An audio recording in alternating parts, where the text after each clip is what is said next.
The IRS filed nearly 200,000 federal tax liens in the last fiscal year.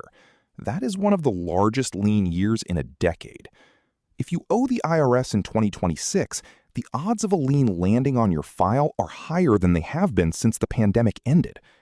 Most people do not understand what a lien does until it has already wrecked something. Here is what a federal tax lien is, what it touches, and how to make it go away if one is already filed against you. A lien is not the same thing as a levy. People mix these up every week, so start here. A levy is when the IRS takes money out of something you own, your paycheck, your bank account, a refund.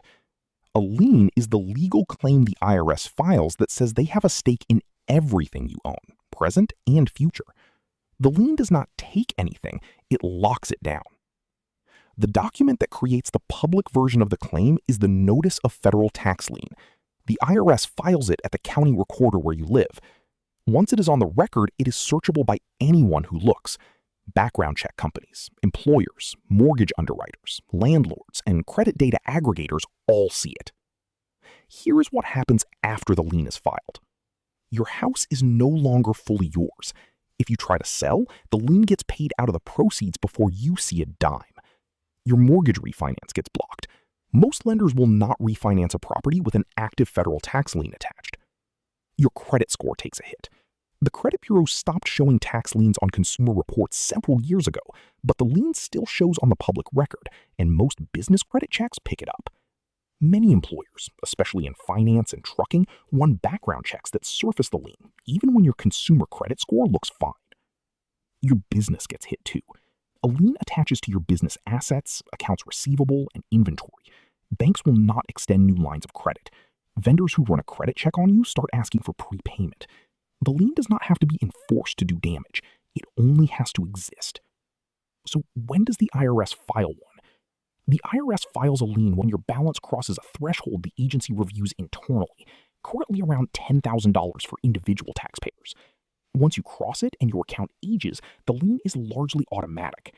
The Fresh Start program raised the threshold years ago, but it never went away. Here's the part most people miss. The IRS sends you a notice before they file. It is called the Notice of Intent to File a Federal Tax Lien. You have 30 days from the date on the notice to act. You request a collection due process hearing using Form 12153, and the lien filing pauses while your case is reviewed. If you skip the notice, the lien lands. If a lien has already been filed against you, you have 4 ways to attack it. The first is release. A release happens when the underlying debt is paid in full, settled through an offer in compromise, or wiped out by the 10-year collection statute. The release is the most complete answer. The lien is dead, and the IRS records it. The second is withdrawal. A withdrawal removes the lien from the public record as if it was never filed. This is the strongest tool for most taxpayers.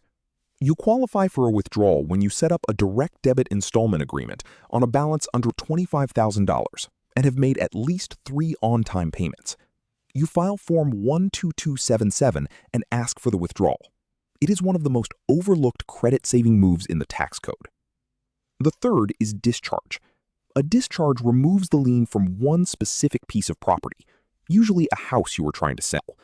The lien stays on everything else, but the sale goes through.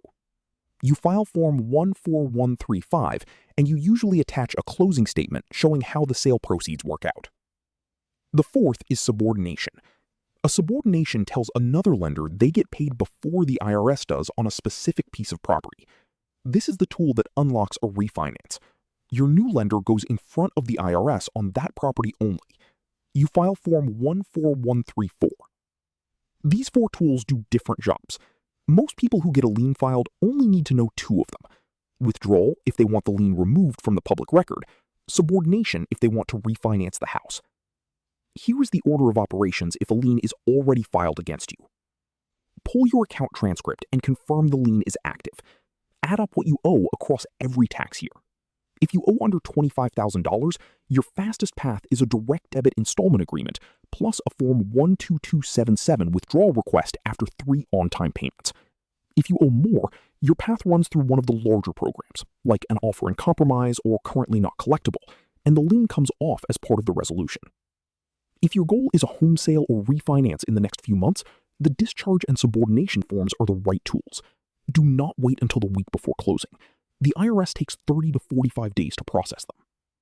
One last note. Filing a collection due process appeal on the lien also pauses the collection clock. Your 10-year statute runs longer when you appeal. That is a fair trade if the appeal saves your house or your credit, but you should know it before you file. The lien is loud and public. The fix is quiet and paperwork heavy. Pick the right tool, file the right form, and the wreckage stops.